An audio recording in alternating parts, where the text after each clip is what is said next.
हरे कृष्णा। तो भगवत गीता के लेवल 2 के अध्याय 3 में आपका स्वागत है, जिसका नाम है कर्म योग। श्रील प्रभुपाद की जय।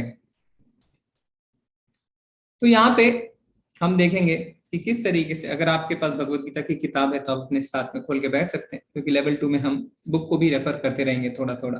ठीक है। तो यहाँ पे अर्जुन जो है इस अध्याय को शुरुआत करता है अपने कुछ प्रश्न पूछ के भगवान से। तो भगवान जो है वो अर्जुन को प्रश्नों का पहले उत्तर देते हैं, फिर उसके बाद भगवान हमें बहुत कुछ बताते हैं। तो इसमें भगवान क्या कहते हैं, तो पहले श्लोक में अर्जुन क्या पूछते हैं भगवान से। जयायसी चेत कर्मणस्ते मता बुद्धिर्जनार्दना तत्किम कर्मणि घोरे माम नियोजयसि केशव। अर्जुन ने कहा, हे जनार्दन, हे केशव, यदि आप बुद्धि को सकाम कर्म से श्रेष्ठ समझते हैं, फिर आप मुझे इस घोर युद्ध में क्यों लगाना चाहते हैं। ठीक है। तो यहाँ पे क्या हुआ, यहाँ पे अर्जुन ने दूसरे अध्याय में भगवान से बहुत कुछ सुना है ना। पूरे अध्याय में भगवान ने बहुत कुछ बताया, पर यहाँ पे क्या होता है, अर्जुन अब कंफ्यूज हो जाता है। इसलिए अर्जुन क्या कहते हैं, आपके व्याम मिश्रित अनेकार्थक उपदेशों से मेरी बुद्धि मोहित हो गई है, अतः कृपा करके निश्चय पूर्वक मुझे बताएं कि इनमें से मेरे लिए सर्वाधिक श्रेष्ठ कर कौन सा है। तो अर्जुन क्या बोल रहा है, मुझे एक चीज बताएं, बहुत कुछ आपने बता दिया। तो अर्जुन कह रहे हैं, आप मुझे युद्ध में क्यों लगाना चाहते हैं, ये तो सकाम कर्म है। तो भगवान, अर्जुन सोच रहे हैं कि क्यों भगवान उन्हें युद्ध में लगाना चाहते हैं, ये तो सकाम कर्म है। सकाम कर्म का अर्थ क्या होता है, सकाम कर्म का अर्थ होता है जो कर्म हम अपनी इच्छाओं को पूर्ति के लिए करते हैं। तो यहाँ पे हमें एक डिफरेंस समझना है कि सकाम कर्म और सकाम कर्म योग दोनों में फर्क है। तो सकाम कर्म क्या होता है, सकाम कर्म वो होता है जो हम भौतिक इच्छाओं की पूर्ति के लिए करते हैं। पर सकाम कर्म योग क्या होता है, योग का मतलब हमने देखा था कि भगवान से जुड़ना। तो सकाम कर्म करके हम भगवान से कैसे जुड़े, तो इसको हमें समझना है। कर्म योग हम सब जानते हैं ना, कर्म योग मतलब होता है भगवान से जुड़ना। अब कर्म योग दो तरीके के हो सकते हैं, एक सकाम कर्म योग और एक निष्काम कर्म योग। तो मान लीजिए आप भगवान के लिए कार्य कर रहे हैं, यानी कर्म योग कर रहे हैं, पर आप वही कार्य करना चाहते हैं जो आपको पसंद है। यानी आप कहते हैं कि मुझे तो सेवा करनी पसंद है, मुझे साधना पसंद नहीं है, यानी मुझे भगवान की माला के जप नहीं करने हैं, पर हाँ मैं बुक डिस्ट्रीब्यूशन कर सकता हूँ, मैं मंदिर साफ कर सकता हूँ, मैं पेंटिंग बना सकता हूँ। कुछ लोग कहते हैं मैं भगवान के लिए भोग बना सकता हूँ, पर अगर उनको कहेंगे आप क्लास ले लीजिए तो वो मना कर देंगे। तो अगर हम अपनी इच्छा से भगवान की जो सेवा करते हैं उसे कहते हैं सकाम कर्म योग। यानी कर्म योग तो है, भगवान की सेवा तो है, पर वो सेवा हम अपनी इच्छा से चुनते हैं। पर निष्काम कर्मयोग क्या होता है, निष्काम कर्मयोग वो होता है जिसमें जो सेवा दी जाए उस सेवा को करने के लिए हम तैयार रहते हैं, यानी हमारी कोई भी इच्छा नहीं है। ठीक है। तो यानी जैसे मिलिट्री में आप देखते हैं ना, जो रसोईया होता है अगर दरकार पड़े तो वो युद्ध भूमि में जाके राइफल भी चला सकता है। तो इसी तरीके से निष्काम कर्मयोग क्या होता है कि कोई भी सेवा उसे अपने गुरु से मिले, चाहे वो खाना बनाने की सेवा हो, मंदिर साफ करने की सेवा हो, आरती करने की सेवा हो, पुजारी की सेवा हो, क्लास लेने की सेवा हो, पेंटिंग करने की सेवा हो, जो सेवा हो वो उसे लेता है। तो यानी कर्मयोग यानी भगवान से जुड़ना जो दो तरीके का हो सकता है, सकाम कर्मयोग और निष्काम कर्मयोग। तो भगवत गीता जो है वो सकाम कर्म के बारे में नहीं है। अर्जुन को क्या लगा, हे भगवान आप मुझे सकाम कर्म में क्यों लगा रहे हैं, आप मुझे युद्ध में क्यों लगा रहे हैं। बट जो भगवत गीता है वो कर्म योग के बारे में है। तो क्योंकि युद्ध जो है वो सकाम कर्म ही होता है ना, इसमें किसी ना किसी की भौतिक इच्छाएं रहती है कि मैं युद्ध जीतूं, मुझे राज्य मिल जाए, मुझे धन मिल जाए। तो इसलिए वो कहते हैं भगवान आप मुझे सकाम कर्म में क्यों लगाते हैं। तो भगवान आगे बताएंगे कि ये कर्म नहीं है अर्जुन, ये कर्म योग है। क्यों कर्म योग है, क्योंकि मेरी इच्छा से तुम ये युद्ध कर रहे हो, और जो हम भगवान की सेवा में कार्य करते हैं वो कर्म योग होता है। तो कोई बताना चाहेगा, हैंड रेस करिए, कि ये जो अगर अर्जुन भगवान के लिए युद्ध करते हैं ये कर्म योग तो है, पर ये सकाम कर्म योग है कि निष्काम कर्म योग है। अभी मैंने डिफरेंस बताया सकाम कर्म योग में और निष्काम कर्म योग में। तो ये युद्ध जो है ये सकाम कर्म योग आएगा या निष्काम कर्म योग आएगा। हरे कृष्णा मोनिका माता जी। प्रभु जी, ये आएगा निष्काम कर्म योग, क्योंकि ये उन्हें श्री कृष्ण जो उनके जो उन्हें अपने गुरु बना लिए, क्योंकि उन्हें अपने आप गुरु और शिष्य का उन्होंने पहले ही एक्सेप्ट कर लिया था कि मुझे आप शिष्य बनाइए। जैसा कि गुरु की आज्ञा से ही जो कर्म दिया जाता है उसे कहते हैं निष्काम कर्म योग। जी ठीक है, आपने अच्छा बताया। हम और विचार सुनते हैं। क्षमा माता जी, हरे कृष्णा। हरे कृष्ण प्रभु जी, मेरा भी यही मत है ये निष्काम भाव में ही जाएगा, क्योंकि गुरु की आज्ञा का पालन करना, ये बिना ये सोचे क्या लाभ है क्या लॉस है, जी, ये बहुत ही सुंदर क्रम बता रहे हैं माता जी। गुरु की आज्ञा का पालन। जी माता जी। गगनजीत माता जी, हरे कृष्णा। हरे कृष्णा प्रभु जी। जी माता जी। प्रभु जी ये निष्काम ही है, निष्काम, क्योंकि अर्जुन जी जिन्होंने काम पालन कर रहे हैं, जब भगवान बता रहे हैं उसको ये काम करना है, तो भगवान तो कोई कर्म गलत बता नहीं सकते। जी जी जी, तो ठीक है, ठीक है माता जी, धन्यवाद। शिल्पी माता जी, हरे कृष्णा। हरे कृष्णा प्रभु जी। जी जी ये निष्काम ही है प्रभु जी, क्योंकि आपने जैसा डिफरेंशिएट किया कि सकाम मतलब हम अपनी इच्छा से चुनते जी।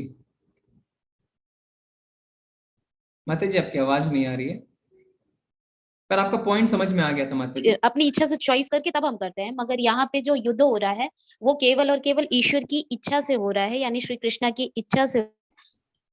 जी समझ गए, ठीक है माता जी, धन्यवाद। मात्र हैं तो काम ही है प्रभु जी।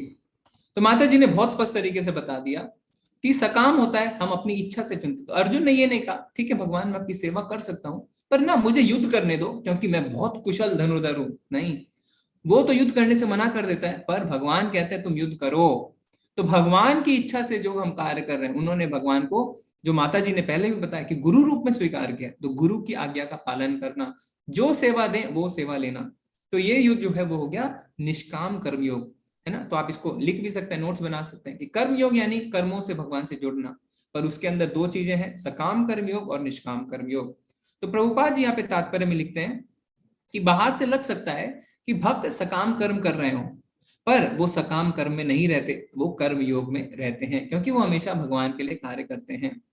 तो यहाँ पे क्या लिखा हुआ, कर्म योग कर्म संन्यास से श्रेष्ठ है। तो अध्याय 3 में जो सबसे बड़ा टॉपिक है जो हम पहले पढ़ेंगे वो क्या है कि कर्म योग या कर्म संन्यास। कर्म संन्यास यानी सारे कर्मों को त्याग देना, और कर्म योग यानी कर्मों को नहीं त्यागना बल्कि कर्मों को भगवान की सेवा में लगाना। तो इसके लिए हम क्या देखते हैं कि दूसरे अध्याय के 5वें श्लोक में हमने पढ़ा भी था, क्या पढ़ा था, भीख मांगकर इस दुनिया में रहना बेहतर होगा। अर्जुन कहते हैं कि मैं ये युद्ध नहीं करूंगा, भले ही मुझे भीख क्यों ना मांगना पड़े। तो वो कर्म संन्यास की ओर जा रहे हैं, वो कर्मों को छोड़ना चाहते हैं। फिर आगे हम क्या देखते हैं 48वें श्लोक में, योगस्थ कुरु कर्म कर्मणि संगत्वक्ता धनंजया। हे अर्जुन, सफलता या असफलता के सभी मोह को त्याग कर अपने कर्तव्यों को पूरा करो। तो पहले अर्जुन ने कह दिया कि मैं भीख मांगकर जीवित रह लूंगा पर युद्ध नहीं करूंगा। फिर भगवान ने उन्हें कहा क्या कि सफलता और असफलता के सारे मोह को त्यागो, मैं विजयी होऊंगा या नहीं होऊंगा, और क्या करो, कर्तव्य को पूरा करो, दिस इज योर ड्यूटी। तो कर्मों को त्यागना नहीं है ना, भगवान से जोड़ के कार्य करना है। तो अब जो है अर्जुन क्या कहते हैं 5वें अध्याय के दूसरे श्लोक में, तयोस्तु कर्म संन्यासत कर्म योगो विशिष्यते। दोनों में से भक्ति सेवा में किया गया कर्म कार्य कर्म त्याग से उत्तम है। तो भगवान कहते हैं कि कर्म संन्यास और कर्म योग दोनों में से क्या श्रेष्ठ है, कर्म योग।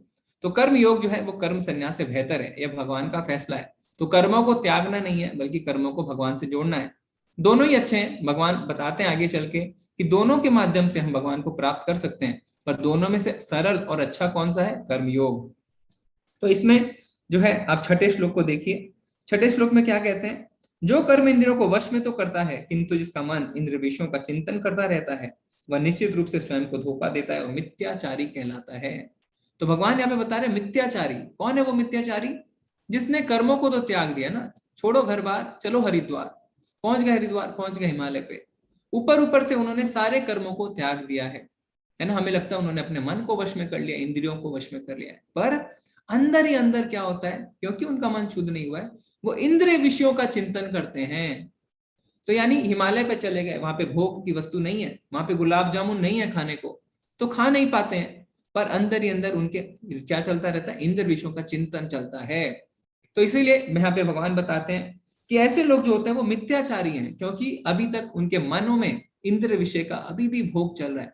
कृत्रिम तरीकों से, आर्टिफिशियल तरीकों से भले ही उन्होंने ऐसा किया हो, तो मान लीजिए आपको जंगल में भेज दिया जाए तो आपको वहां पे पनीर नहीं मिलेगा, गुलाब जामुन नहीं मिलेगा, तो आप क्या बोलेंगे, मैंने अपनी इंद्रियों को वश में कर लिया है। नहीं, आप उस दिन का इंतजार कर रहे हैं जब आप वापस जाएंगे और इन सब चीजों को खाएंगे।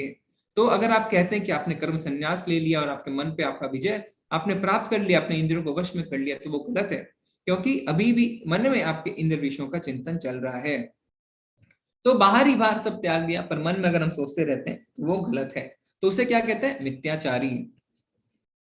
ठीक है, तो अभी क्या करेंगे, अभी हम आप सबको ब्रेकआउट रूम्स में डालेंगे। ठीक है, तो आप ध्यान से सुनिए। तो आप जितने भी लोग हैं, अभी हम आपको छोटे छोटे, जैसे 50 लोग अभी हैं, तो हम इसके लिए 4 ब्रेकआउट रूम्स बनाएंगे। तो उसमें क्या होगा, आपके मोबाइल पे ऑप्शन आएगा एक रूम ज्वाइन करने का, उसमें आपको डिस्कशन करना है थोड़ा सा। ठीक है, आपस में डिस्कशन करिए 5 मिनट। फिर उसके बाद किस बात पे डिस्कशन करना है वो मैं बताऊंगा अभी। फिर डिस्कशन करने के बाद आप में से 1 या 2 जन हैंड रेज कर सकते हैं और बता सकते हैं कि आपने क्या डिस्कशन किया है। ठीक है, तो इसमें घबराने की कोई बात नहीं है, बहुत साधारण चीजें हैं। अगर उनमें से किसी के पास भगवत गीता की किताब है तो अपने बगल में रखिए और सबको बताइए कि क्या लिखा हुआ है। ठीक है, तो हमें क्या पॉइंट पे डिस्कशन करना है, कारण बताएं कि कर्म योग कर्म संन्यास से श्रेष्ठ क्यों है। तो अभी तक हमने जो देखा कि कर्म योग और कर्म संन्यास, तो आप अपने आप विचार करें, आपस में बात करें कि कर्म संन्यास से श्रेष्ठ कर्म योग क्यों है। ठीक है, तो ये पॉइंट है। इसके लिए आप शास्त्रों से कोई स्टोरी अगर आपको याद हो तो वो बता सकते हैं, लेवल 1 में अगर आपने कोई सुना हो याद है तो वो बता सकते हैं, अपना पर्सनल एक्सपीरियंस भी बता सकते हैं कि किस तरीके से कर्म संन्यास लेने से फेल हो जाता है आदमी, पर कर्म योग से वो सक्सेसफुल होता है। या अगर आपको कोई श्लोक याद है, कुछ भी याद है, तो आप बता सकते हैं। ठीक है, किसी को कोई डाउट है इस चीज में तो हैंड रेस करिए, मैं क्लियर कर देता हूँ ब्रेकआउट रूम क्रिएट करने से पहले। हम 1-2 बार इसका अभ्यास करेंगे तो अगली बार से हम इस पर निपुण हो जाएंगे। ठीक है, किसी को कोई डाउट नहीं है तो मैं इसमें अभी ब्रेकआउट रूम्स क्रिएट करता हूँ। ठीक है,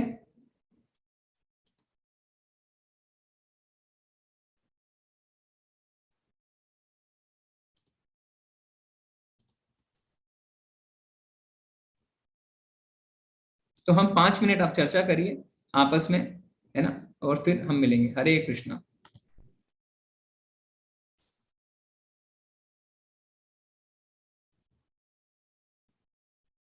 ठीक है, मैं अभी बना देता हूँ रूम्स।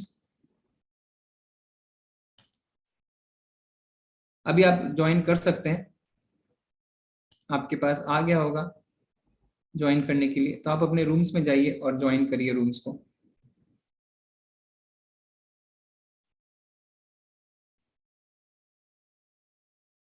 आपके मोबाइल पे आ गया होगा ज्वाइन रूम, आप उसे ज्वाइन करने की कोशिश करिए।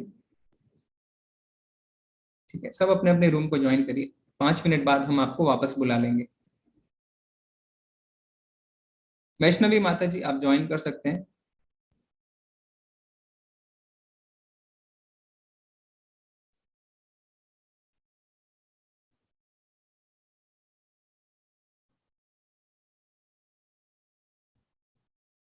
गणेश कटले प्रभु जी आप ज्वाइन करिए। मुकेश कुमार मीना प्रभु जी आप भी ज्वाइन करिए। तुलसी छेत्री माता जी आप भी ज्वाइन करिए। रितु सेठी माता जी आप भी ज्वाइन कर लीजिए। ज्योति त्यागी माता जी, अरिजीत मोहनता प्रभु जी, कोई बात नहीं है, हम धीरे धीरे इसको सीखेंगे, तो घबराइए मत, आप ज्वाइन करिए। इससे क्या होगा, इससे अगली बार के लिए सुधीर प्रसारी प्रभु जी आप भी ज्वाइन करिए। रेणु माता जी आप भी ज्वाइन कर लीजिए। देखिए आपके स्क्रीन पे एक मैसेज आया होगा ज्वाइन रूम करके। सुधीर प्रभु जी, रेणु माता जी, अरिजीत मोहनता प्रभु जी, गैलेक्सी M31 करके प्रभु जी, माता जी आप कौन है, आप ज्वाइन करिए।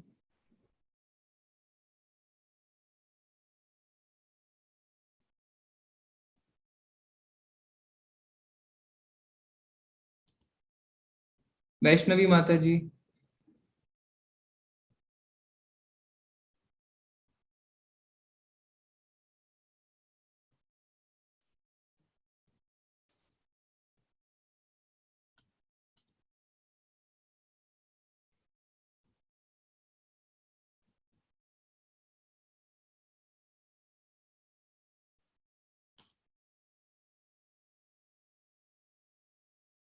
ठीक है, अभी सब रूम्स में हैं, तो जो रूम्स अभी ज्वाइन नहीं कर पाए हैं, कोई बात नहीं, आज की क्लास में हम और रूम्स भी बनाएंगे धीरे धीरे, तो आप उसको करते रहिएगा। ठीक है।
हरे कृष्णा सभी को।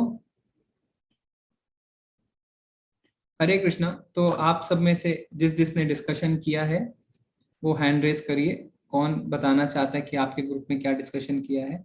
तो 4 हमारे ग्रुप थे, 4 रूम्स थे, तो आप 4 कोई हैंड रेस कर सकते हैं। जी हरे कृष्णा मोनिका माता जी, आप बताइए आप कौन से रूम में थे और फिर शुरू करिए।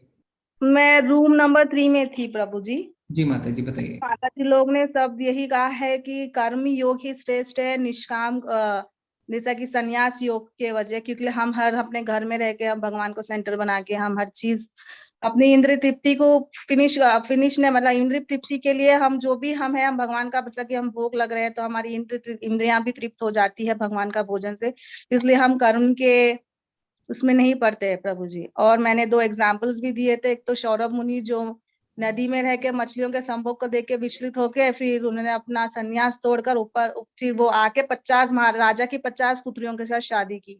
बाद में उन्होंने इतना संभोग किया कि उन्हें इतना एहसास हुआ कि मैंने बहुत गलत कर दिया, मैं फिर मेरे जाल में फंस गया। ये एक तो दिया कि संन्यास, ये एक इसका एग्जाम्पल है प्रभु, जैसा कि हम कर्म संन्यास योग जो हम संन्यास ले लिया लेकिन उनकी इंद्रिय तृप्ति अभी भी विचलित हो गई 2 मछलियों के संभोग से। जी और एक विश्वामित्र का भी मैंने एग्जाम्पल दिया था जो मैंने पढ़ा है, उससे भी हम जान सकते हैं कि भाई कर्म संन्यास में इंद्रिय तृप्ति की लालसा रह जाती है। हम अचानक किसी को देख लेते हैं या कुछ खाने पीना देख लेते हैं तो इंद्रिय तृप्ति जाग उठती है। और ये कर्म योग में जैसा कि हम लोग खाना पीना घर में हम गृहस्थ रहते हुए भी भगवान को अपने घर का सेंटर बना के उनको भोग लगा के हर चीज सेंटर लगाए तो अपनी इंद्रिय ऑटोमेटिकली भगवान के भोजन से सब चीज से तृप्त हो जाती। बहुत सुंदर, बहुत ही सुंदर बताया माता जी ने। माता जी ने जो 2 उदाहरण दिए बहुत ही एप्ट है ना, और एकदम सही उदाहरण दिए कि किस तरीके से वो मुनि क्या करते हैं, कई सालों तक वो नदी के अंदर रहते हैं और फिर क्या करते हैं, जैसे माता जी ने बताया, सिर्फ मछलियों को संभोग करते हुए देखते हैं तो उनकी इच्छा जागृत हो जाती है, तो मन शुद्ध नहीं होता है। कर्म संन्यास। दूसरा विश्वामित्र, हम सब जानते हैं किस तरीके से वो मोहित हो गए थे। तो माता जी ने बताया कि हम कर्म योग जो है वही श्रेष्ठ है। हम घर में रह के भक्ति कर सकते हैं, भगवान को केंद्र बना सकते हैं और अपनी इंद्रियों को हम कैसे तुष्ट कर सकते हैं, भगवान की सेवा में लगा के। धन्यवाद माता जी। हरे कृष्णा। हरे क्षमा माता जी। हरे कृष्णा। हरे कृष्णा प्रभु जी, हमारे ग्रुप में ना टॉपिक ही थोड़ा सा चेंज हो गया था तो डिस्कशन हो ही नहीं पाया। लेकिन मेरा जो मत है वो भी कर्मयोग की तरफ ही है, क्योंकि मेरे को बोलने का ग्रुप में मौका नहीं मिला। I try to speak in group but वो अपना पर्सनल ऑफिस डिस्कशन में ही रह गया वो। मेरे हिसाब से कर्मयोग बेटर इसलिए है संन्यास योग से, क्योंकि संन्यास योग में हमें एक टारगेट मिलता है कि हमें ये अचीव करना ही करना है। समहाउ कहीं ना कहीं अगर हम हमारे मन में कुछ आकांक्षाएं रह जाती हैं तो हम उस टारगेट को अचीव नहीं कर सकते हैं। और दूसरा कारण ये भी है, जैसे भरत महाराज का एग्जाम्पल अगर हम लें कि वो सन्यासी उसमें थे लेकिन हिरण को देख के उनका सारा जो पूजा का वे था वो बिल्कुल चेंज हो गया था। वो अपना पूरा कंसंट्रेशन उस हिरण के बच्चे पर ही कर रहे थे। जी कलयुग के टाइम में या दुखालय में हम कह सकते हैं कि हमारे को अभी इतना हम लोग नहीं है कि हम लोग योग के थ्रू ये सब चीजें करें। हम अपने इस नॉर्मल वे में ही भगवान को अपनी सारी चीजें अर्पित करते हुए कर्मयोग करते हुए अगर हम पूजा करें तो वो ज्यादा बेटर है रादर देन संन्यास योग से। जी धन्यवाद माता जी। माता जी ने भी अच्छा बताया, वो डिस्कशन नहीं कर पाए ग्रुप में पर फिर भी माता जी ने अपने पॉइंट्स अच्छा रखे और उन्होंने बताया कर्मयोगी श्रेष्ठ है। और भरत महाराज का बहुत ही सटीक उदाहरण दिया, क्योंकि भरत महाराज भी क्या किया था, उन्होंने सब कुछ छोड़ के वो वन में आ गए थे, पूरे विश्व के राजा थे, पर क्या हुआ, अंत में वो हिरण से मोहग्रस्त हो गए। धन्यवाद माता जी। हरे कृष्णा। हरे कृष्णा गगनजीत माता जी। हरे कृष्णा प्रभु जी। मैं ग्रुप 1 से रिप्रेजेंट कर रही हूँ। उसमें अभी लोग थोड़ा शाय थे तो सब लोगों ने पार्टिसिपेट नहीं किया। सिर्फ एक दो माता जी हैं, गरिमा माता जी और एक और है। सभी लोग शाय हैं, अभी कभी वो कर नहीं पा रहे डिस्कस। और अभी इतना नहीं पता कि 5 मिनट है तो हमें स्पेसिफिक ही टॉपिक पे बात करनी है। तो आई थिंक ये पहला एक्सपीरियंस है तो अभी लोगों को पता लग चुका होगा। तो वैसे हम लोगों ने यही डिस्कस किया है सब लोगों ने ग्रुप में मिलके कि कर्म योग ही बेस्ट है, कर्म संन्यास से, क्योंकि कर्म करते करते हम अपना महामंत्र जो हमें लेवल 1 में भी बताया गया है, हमारा कर्म जो हमारे घर के, हमारे गृहस्थी के कर्म हैं, वो करते करते ही हम अपने आध्यात्मिक कर्म भी करते करते साथ साथ हमारी क्या होता है, हमारी आत्मा और शुद्धि हो जाती है और हम कृष्णा भावना अमृत बनकर बनकर हम भगवान के साथ अटैच होकर भक्ति योग कर सकते हैं। जबकि कर्म संन्यास बिना शुद्धि के रिकमेंडेड ही नहीं है। ये तो कृष्णा जी ने भी बताया है कि जो कुछ लोग जो होते हैं हिमालय पे चले जाते हैं कि वहां पे कोई नहीं होगा, हमें कोई नहीं देखेगा, हम वहां पे जाके अपनी संन्यास कर लेंगे, लेकिन वो अपनी इंद्रियों को हिमालय पे कंट्रोल तो कर लेते हैं, लेकिन जब वो वापस आते हैं तो वो फिर दूसरी चीजों की तरफ उनका ध्यान पड़ता है कि हम ये खा लें, सिगरेट पी लें या कुछ और खा लें। तो इस तरह से कृष्णा जी भी रिकमेंड नहीं करते कि कर्म संन्यास करना चाहिए, वो भी यही कहते हैं। अच्छा, और आजकल के टाइम में जो आज कलयुग आ रहा है, इसमें कर्म योग ही बेस्ट है, कर्म योग ही बेस्ट है, कर्म संन्यास पॉसिबल ही नहीं है। क्योंकि कर्म संन्यास होता है कि कर्मों को त्यागना। वैसे तो एक सांस लेना है, कोई बंदा कर्म किए बिना तो रह नहीं सकता। और प्रभुपाद जी ने कहा भी है कि सांस लेना भी एक कर्म है। अब कर्म सन्यासी है, वहां पे जाएगा, सांस तो लेगा ना, ये तो है नहीं कर्म नहीं कर रहा कोई, लेकिन वो कर्म कम कर रहा है, ऑलमोस्ट उसको उसने त्यागा ही हुआ है कर्म को। तो लेकिन हम लोग जब घर में होते हैं, अब खासकर गृहस्थी वाले पर्सन को बहुत मुश्किल होती है कर्म संन्यास के लिए। अगर वो अपनी फैमिली की आज्ञा लेकर अगर वो कर्म संन्यास ले भी ले, ठीक है ना, लेकिन उसकी जो वाइफ है वो कर्म संन्यास नहीं ले सकती, बच्चे हैं, वो छोटे बच्चे हैं, वो संन्यास नहीं ले सकते।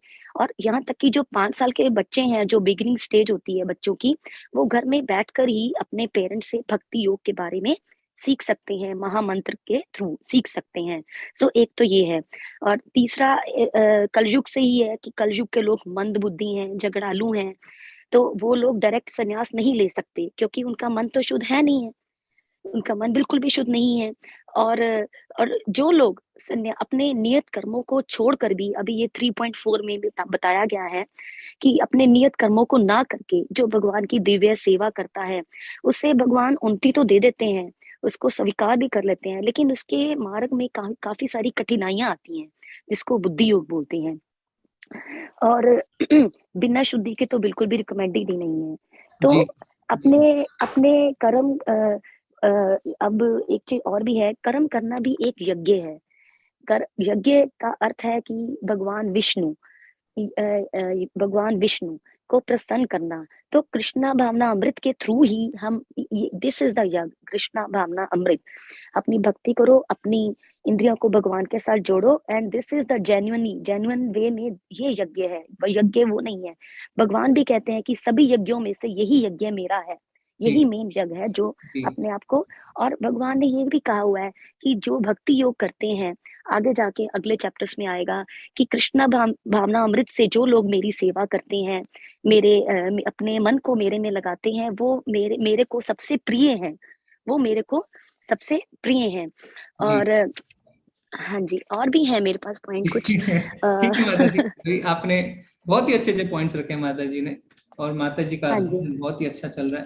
माता जी ने कम समय में बहुत ही अच्छी। हाँ जी, और मैं 1-2 एग्जांपल भी देना चाहती हूँ, सिर्फ 2 एग्जांपल। प्रहलाद महाराज हैं, वो भी मतलब छोटे होते से ही उनको मतलब कृष्णा भावना अमृत थे। जी और ध्रुव महाराज वो भी थे। ठीक है तो माता अब जी, और हरिदास ठाकुर वो बिल्कुल कृष्णा भावना अमृत थे। उन्हें जो वो आई थी, एक वेश्या आई थी, वो जी उनको टस से मस नहीं कर पाई, क्योंकि वो जी कृष्णा भावना अमृत थे। लेकिन जो वो होता है सन्यासी होता है, वो हिल जाता है, जी वो माता मोह में चला जाता है। तो इवन की सोबरी मुनि, वो भी पानी में गए थे, सोबरी मुनि, तो वो उन्होंने मछली को देख लिया तो वो बाहर आए, उनकी टूट गई उनकी सन्यासी। जी तो माता बेसिकली कृष्णा भावना अमृत ही सन्यास है। सन्यास का मतलब है to know about that absolute truth and connect all the work to Vishnu to please him, that's it. धन्यवाद माता जी। तो माता जी ने बहुत ही विस्तार से और बहुत ही अच्छी तरीके से बताया। तो माता जी के जो मुख्य मुख्य पॉइंट थे वो क्या थे कि कलयुग में लोग मंद बुद्धि होते हैं, है ना, वो जो है बिल्कुल भी संन्यास नहीं ले सकते, क्योंकि उनके बस की बात ही नहीं है। फिर क्या होता है, भले ही लोग हिमालय में चले जाएं, पर उनके अंदर से इंद्र विषय की चीजें नहीं जाती ना, सिगरेट पी लें, कुछ खा लें इत्यादि। फिर क्या है, कर्म तो करने ही पड़ते हैं, माता जी ने जैसा बताया। अगर कोई हिमालय भी चला जाता है तो खाना तो बनाना पड़ेगा ना, कुकिंग करनी पड़ेगी, पकाना पड़ेगा, या उसका कुछ ना कुछ इंतजाम करना पड़ेगा। और गृहस्थ के लिए बहुत मुश्किल है, कि माता जी ने बहुत अच्छे उदाहरण दिए, प्रहलाद महाराज, ध्रुव महाराज और हरिदास ठाकुर के। बहुत ही अच्छा लगा माता जी। हरे कृष्णा मलय प्रभु जी, आप बताइए। हरे कृष्णा। हम लोग रूम नंबर 4 में थे, तो हम लोग का थोड़ा बहुत डिस्कशन हुआ, और डिस्कशन का अल्टीमेटली आउटपुट तो यही था कि कर्मयोग इज बेटर देन कर्म संन्यास। हम लोग ने लेकिन थोड़ा प्रैक्टिकल लेवल पे उतर के भी बात करने की कोशिश करी कि आखिर कर्मयोग मतलब हम हर एक अपने काम को कर्मयोग कैसे बना सकते हैं। जी। मतलब प्रैक्टिकल काम, डेली के काम, मतलब कैसे उसको जज करें कि हम क्या वो रियली में कर्मयोग हम कर रहे हैं नहीं कर रहे हैं। तो उस पे थोड़ा हम लोग ने डिस्कशन किया था कि बॉस ने कुछ बोला, या हम ऑफिस जा रहे हैं, या मान लीजिए आप ट्रैफिक जाम में फंस गए, इतने में कोई आपकी गाड़ी टच करके निकल गया और आपको अचानक से किसी बात पे आपने कुछ कह दिया, उसको कुछ गुस्सा आ गया। तो हम वैसे तो बहुत भक्ति कर रहे हैं, सब कुछ कर रहे हैं, लेकिन अगर उस मोमेंट पे गुस्सा आ गया, इसका मतलब कि अभी हमारी मतलब, तो कैसे उस चीज को रोकें, और कैसे ये सोचें कि हम जो कर रहे हैं वो हम भगवान को अर्पित कर रहे हैं। ठीक है, प्रसाद बना के खाना और सब जने घर में खा रहे हैं और 16 माला करना है, वो सब तो अच्छी चीज है, उससे हमारा इंद्रियों पे संयम ये चीज बढ़ती है। बट जब प्रैक्टिकली हम किसी ऐसे इंस्टेंस पे पहुंचते हैं और फिर हम उस पे वैसे रिएक्ट करते हैं। कर्म योग, जी प्रभु जी आप और बोलना चाह रहे हैं? हाँ, तो उस पे हम लोगों ने डिस्कशन किया, उसको कैसे कंट्रोल कर सकते हैं, या कैसे जज करें कि हम ठीक डायरेक्शन में जा रहे हैं। ठीक है प्रभु जी, आपका पॉइंट समझ में आ गया, धन्यवाद। अब प्रभु जी ने, उनके ग्रुप ने डिस्कशन किया कि कैसे हम अपने रोजमर्रा के कर्मों को भगवान से जोड़ें, और साथ ही साथ इसका निरीक्षण करते रहें हर समय, क्या ये मेरा कार्य भगवान से जुड़ा हुआ है? क्या मैंने किसी पे गुस्सा किया, ये भगवान से जुड़ा हुआ है? क्या मैंने अपने अहंकार के कारण ऐसा कुछ कर दिया जो भगवान से जुड़ा हुआ है? ये बहुत ही अच्छी पॉइंट है जो प्रभु जी ने हाईलाइट करी। हमें ऐसे ही निरीक्षण करना है, तभी हम भक्ति में आगे बढ़ पाएंगे। अब हर अपने एक्टिविटी को जब तक निरीक्षण नहीं करेंगे, एग्जामिन नहीं करेंगे, तब तक हम भक्ति में धीरे धीरे आगे बढ़ेंगे। और अगर हम इसी तरीके से एनालाइज करते जाएंगे तो हम भक्ति में बहुत अच्छे से अग्रसर होंगे। ठीक है, तो इसमें कहा भी जाता है कि क्या भक्ति में आगे बढ़ने की क्या कुंजी है? भक्ति के अनुकूल कुछ भी है तो उसे स्वीकार करें, प्रतिकूल कुछ भी है तो उसे हटा दें। तो अगर आपको माइंड में कभी भी लगता है कि मैं क्या फैसला लूं, तो आपका ये एक मापदंड हो सकता है, क्या ये भक्ति के अनुकूल है या भक्ति के प्रतिकूल है? मेरे ये फैसला लेने से मेरे भक्ति में सहायता मिलेगा या सहायता नहीं मिलेगी? उस मोमेंट पे आप तुरंत डिसीजन ले पाएंगे कि हाँ, अगर मैं ऐसा करती हूँ तो इसके कारण मैं ज्यादा विचलित रहूंगी, मुझे समय नहीं मिलेगा, तो ये भक्ति के प्रतिकूल है, मैं इसे त्यागती हूँ या मैं इसे त्यागता हूँ। पर कोई अगर आप कार्य करते हैं उससे आपको लगता नहीं है मेरे भक्ति के अनुकूल है, किसी को क्षमा करना है ना, किसी पे आप क्रोधित हैं, क्षमा करूं या नहीं करूं? क्षमा नहीं करेंगे, विचलित रहेंगे, भक्ति के प्रतिकूल है। क्षमा कर देती हूं तो उसे क्या, भक्ति के अनुकूल है। ठीक है, बहुत बहुत धन्यवाद प्रभु जी। हरे कृष्णा। हरे कृष्णा सरिता माता जी। सरिता माता हरे जी। कृष्णा प्रभु जी। जी माता जी। मैं न्यूज रूम अरे डिस्कशन रूम 2 में थी। जी माता जी। ज्यादा कुछ हम लोग डिस्कशन नहीं कर पाए, लेकिन थोड़ा बहुत किया हमने।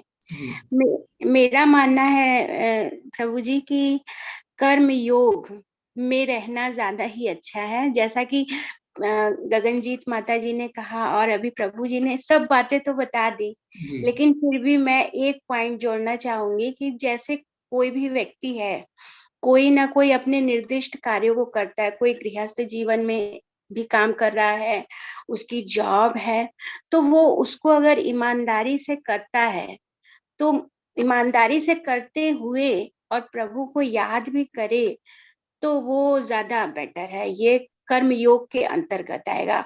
और जो मेरे निर्दिष्ट कार्य दिए गए हैं और हम उससे विमुख होकर अगर हम सिर्फ और सिर्फ भगवान की सेवा करें, तो मुझे नहीं लगता कि भगवान खुश होंगे, क्योंकि ये जो सारी जिम्मेदारियां हैं मुझे दी गई हैं, वो भगवान के द्वारा ही दी गई हैं। तो हमें उसको इग्नोर नहीं करना चाहिए। जैसे एक माँ है और उसका छोटा शिशु है, तो शिशु के ऊपर भी ध्यान देना उतना ही जरूरी है जितना हम प्रभु को याद करते हैं। मतलब जब हम शिशु पे ध्यान देना चाहिए, हमें उस पे कंसंट्रेट करना चाहिए, तो हमें करना ही चाहिए, बच्चे की सेवा भी करनी चाहिए, और जब हमें समय मिले तो प्रभु का स्मरण भी करना चाहिए। ठीक है, तो माता जी का भी पॉइंट यही रहा कि हमें अपने कर्तव्यों को ईमानदारी से निभाते हुए जो है भगवान को याद करना चाहिए। पर माता जी का जो दूसरा पॉइंट था उसको हम कंक्लूड नहीं करेंगे। माता जी ने कहा कि सिर्फ और सिर्फ भगवान की सेवा करना उचित नहीं है। तो यहाँ पे हम बताते चले कि सिर्फ कर्मों को छोड़ देना, कर्म संन्यास लेना उचित नहीं है। पर अगर कोई है ना अपने भक्ति के मार्ग में आगे बढ़ता है, उसका हृदय शुद्ध होता है, अगर वो अपने जीवन में फैसला लेता है कि मुझे सिर्फ और सिर्फ भगवान की सेवा करनी है, तो इसमें गलत नहीं है। तो जैसे मंदिर में है ना, जो हम प्रभु जी लोग रहते हैं, जो ब्रह्मचारी हैं, जो सन्यासी हैं, उन्होंने ये फैसला लिया है अपने जीवन में कि हम सिर्फ और सिर्फ भगवान की सेवा करेंगे। इसका अर्थ ये नहीं है कि उन्होंने कर्म संन्यास ले लिया, कर्मों को नहीं छोड़ा है, उन्होंने तो ज्यादा कर्म ले लिए हैं। भगवान की सेवा करना, मंदिर में लोग गृहस्थ से ज्यादा बिजी रहते हैं। नामनिष्ठ प्रभु जो हमारे टेम्पल के प्रेसिडेंट है, कितनी रात वो सोते भी नहीं है, और सुबह 3 बजे उनको उठना ही होता है, चाहे वो कभी भी सोएं। मंदिर में व्यस्तता ज्यादा रहती है। यहाँ पे है ना हमारे ऑफिशियल हमें क्या रहता है, हमारे भौतिक कार्यों में सैटरडे संडे छुट्टी है ना, कुछ साल में 20-25 दिन ऑफिस से छुट्टी मिलती है, हम घूमने जाते हैं। पर मंदिर में कोई छुट्टी नहीं है। आप क्या भगवान को कहेंगे भगवान आज छुट्टी लेता हूँ, आज मैं आपकी आरती नहीं करूंगा, आज मैं आपको भोग नहीं लगाऊंगा? ऐसा नहीं होता है।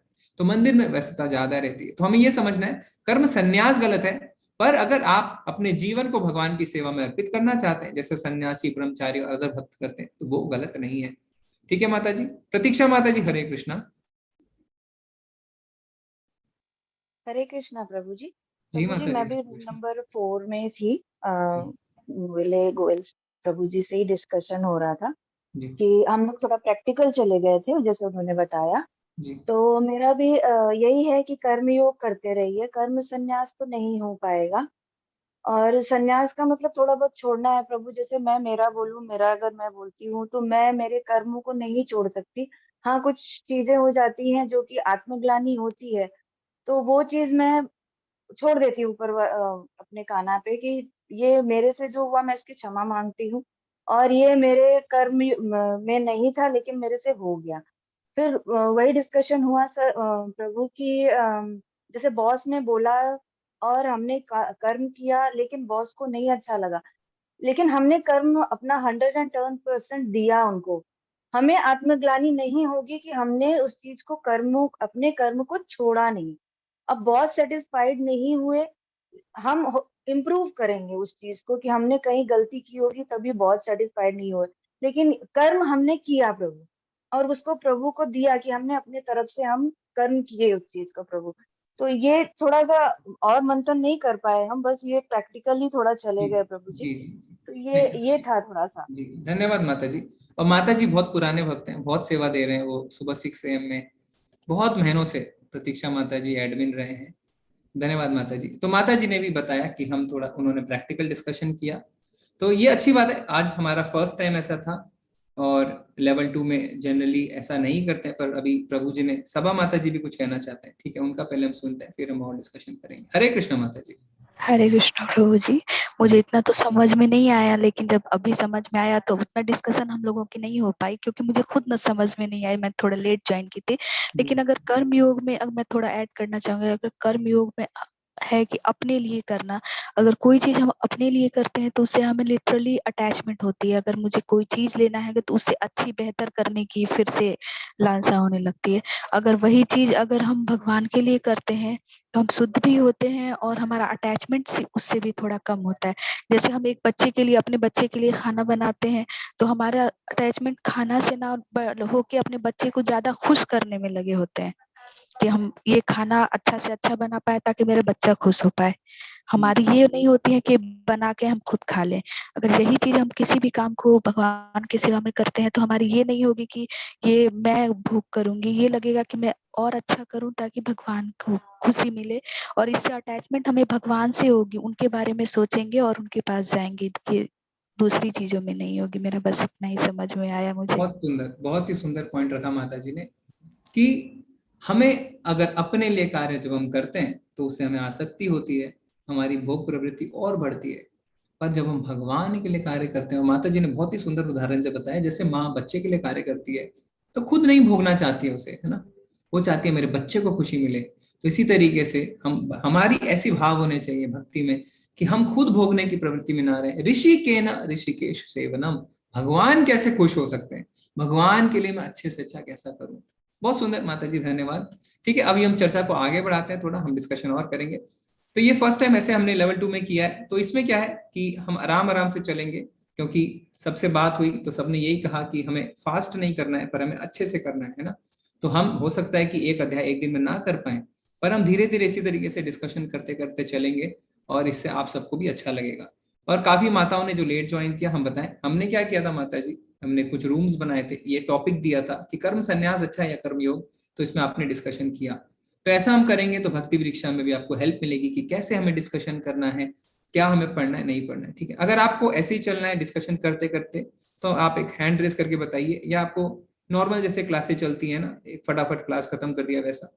तो जिसको इसी तरीके से डिस्कशन मोड चाहिए तो आप हैंड रेस कर सकते हैं, जिसमें हम आराम आराम से चलेंगे, हमें कोई हड़बड़ी नहीं रहेगी कि, है ना, क्योंकि हमें अच्छे से करना है। ठीक है, ओके, ठीक है। तो काफी लोगों को इसी तरीके से चलना है, धन्यवाद। तो हम इसी तरीके से आराम आराम से चलेंगे और हम नोट कर लेंगे कि हमने कौन से श्लोक तक किया है, फिर उसके बाद हम अगले दिन अगला श्लोक शुरू करेंगे। ओके, तो हम आगे बढ़ते हैं। ओके,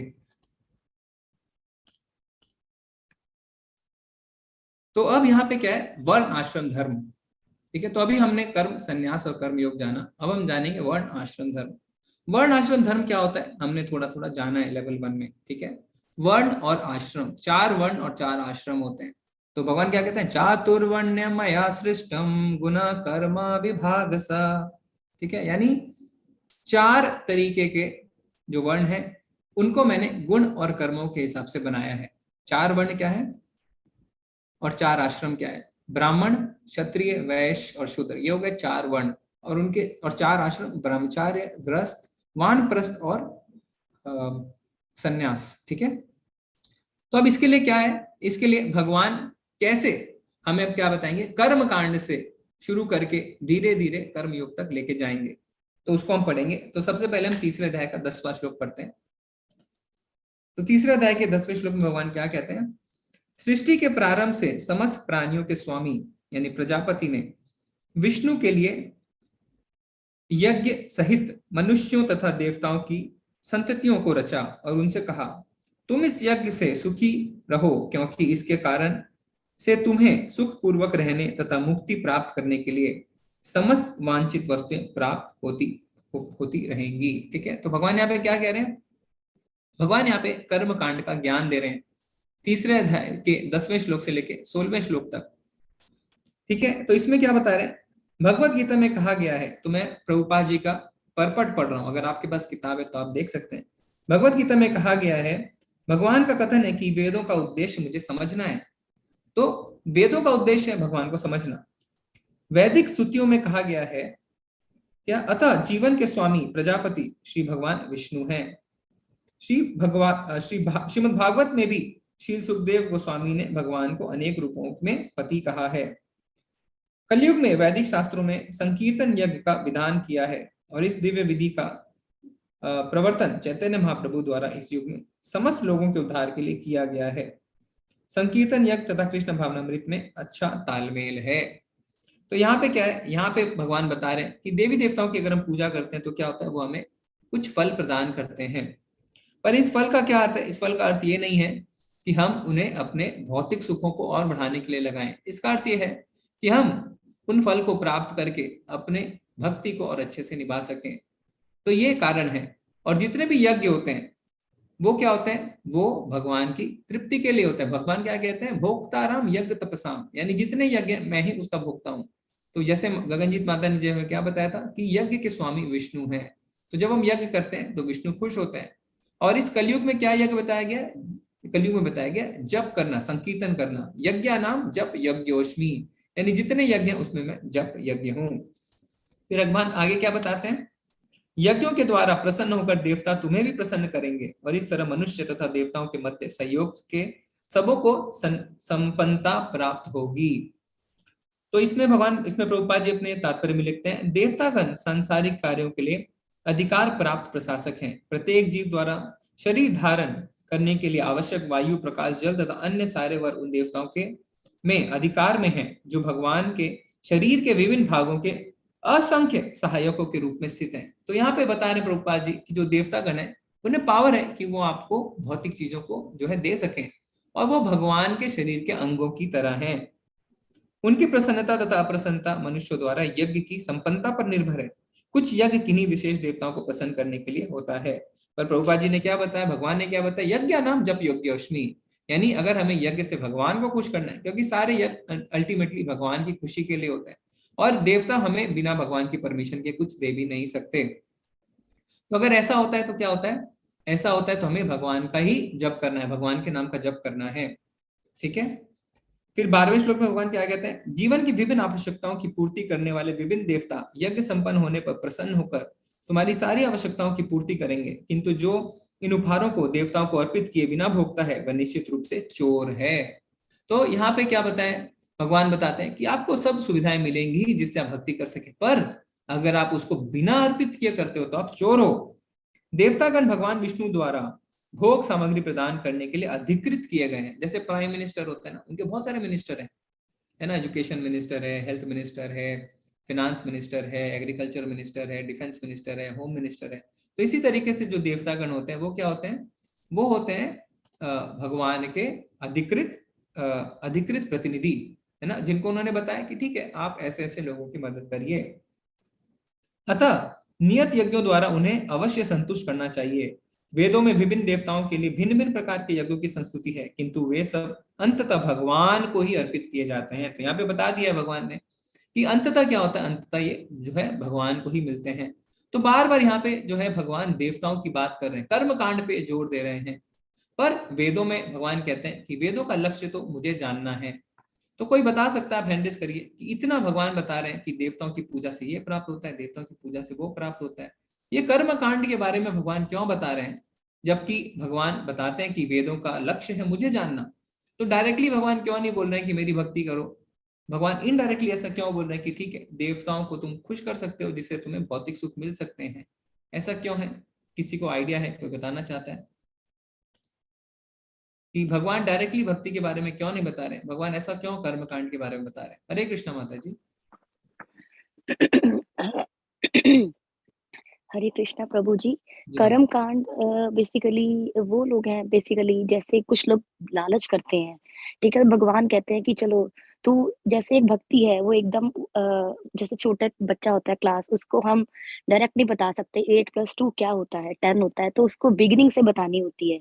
तो कर्म कांड एक बिगिनिंग ही है, मतलब जो लोग बेसिकली एक किस्म कह लो जो अभी विश्वास नहीं करते, जैसे भगवान कहते हैं ना कि कुछ लोग जिज्ञासु होते हैं या पैसा पाने के लिए मेरे पास आते हैं, या एक 4 तरह के कैटेगरी पीड़ित हैं, और एक है जिन्होंने to know the absolute truth, जो जानना चाहते हैं, तो वो उस तरह के लोग मेरे पास आते हैं। भगवान ने ये बोला हुआ है। तो भगवान एक किस्म की ये एक लेवल है, भगवान कहते हैं चलो एक, जैसे कहते हैं ना भक्ति एकदम नहीं मिलती किसी को, तो उनका स्टार्टिंग बिगिनिंग लेवल वही होता है कि चलो कर्म कांड के थ्रू भगवान क्या करते हैं, तू किसी देवी देवता को मान ले, भगवान पहले तो उसकी पूरी ना वो आस्था होती है ना उस देवी देवता में पूरी टिका देते हैं कि हाँ कि ये फिर मतलब ये चीज है। तो कर्म कांड तो एक फर्स्ट लेवल है भक्ति का। तो धीरे धीरे भगवान को पता है कि जो बंदा पहले इस लेवल पे आएगा, फिर मुझे धीरे धीरे अपने आप उसको उस लेवल पे ले आऊंगा, ये चीज है। मेरा तो अपना एग्जाम्पल है, मैं तो माता रानी को मानती हूँ, मानती भी थी, तो मुझे तो माता रानी ने खुद कृष्णा जी के साथ मुझे अटैच किया है, आई नो दैट। धन्यवाद माता जी। तो माता जी ने बहुत ही अच्छे तरीके से समझाया। माता जी बोल रहे हैं क्लास 1 के बच्चों को हम कैलकुलस नहीं सिखा सकते हैं, धीरे धीरे ग्रेजुअली हमें ऊपर बढ़ना है। ठीक है, हम और सुनते हैं, फिर हम इस पे और चर्चा करेंगे। ज्योति माता जी, हरे कृष्णा। हरे कृष्णा प्रभु जी। जी माता जी। जिस प्रकार हम फर्स्ट फ्लोर पे जाना है तो सीढ़ियां स्टेप बाय स्टेप चढ़ा जाता है, ना कि डायरेक्टली फर्स्ट फ्लोर पे पहुंच जाए। तो उसके लिए वैसे ही कर्मकांड बनाए गए, जैसे कि हवन, पूजा इत्यादि, इनसे करके हम प्रभु को प्राप्त कर सकते हैं। डायरेक्टली हम प्रभु को एकदम जाके ऐसे नहीं प्राप्त कर सकते जी। तो माता जी बता रहे हैं। जी माता जी बोलिए। उसके लिए मंत्र बनाए गए हैं, अब मंत्र जो हम पढ़ते हैं या बोलते हैं या हरे कृष्णा का जाप भी करते हैं, ये भी एक जाप है। तो ये स्टेप बाय स्टेप प्रभु को पाने का एक रास्ता है।